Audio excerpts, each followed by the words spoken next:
একজন মুসলিম, আমার মরতে হবে, ইসলাম আমার ধর্ম, অবশ্যই আমি করব না কেন? আচ্ছা আপনারা বলেন আমি মানে খারাপ, আমি কিসের খারাপ আমরা বুঝান তো। আর ওই মানুষের যে জামাইবো ওফিনলি ভিডিও করে, ওফিনলি উল্টা পাল্টা খাট কাফাই সেক্স করে ভিডিও ছাড়া দিতেছে, ওটি ভালো না না?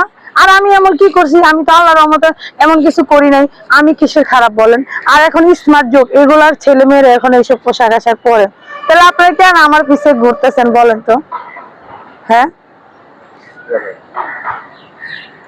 অবশ্যই আমি ভালো কাজ পাইলে অবশ্যই আমি ভালো কাজ করব, আমি ভালোভাবে চলবো, পর্দা করে চলবো, সমস্যা নাই।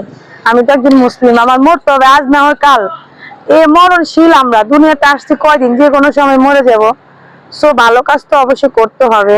এখন না হয় আমি ফ্যামিলির দিক দিয়া, নিজে চাপ দিয়া, নিজে চলতে হয়, খাইতে হয়, নিজের দিক দিয়ে হয়তো আমার চলা লাগে, হয়তো আমার এমন এক সময় আসবে আমি ভালো একটা কাজ ওরকম সুযোগ পেলে অবশ্যই আমি করব, সবকিছু ছেড়ে দিব, সমস্যা নেই। আরেকটা প্রশ্ন আছে, অনেকে ইসলামী দৃষ্টি অনুযায়ী চলতে চায় না, ওনারা বলে আমি তো মরতে হবে, মরার পরে যে একটা শাস্তি সেটা গ্রহণ করতে হবে, এগুলা বিষয় বলে, কিন্তু আসলে ইসলামিক যে নিয়ম কানুন সেভাবে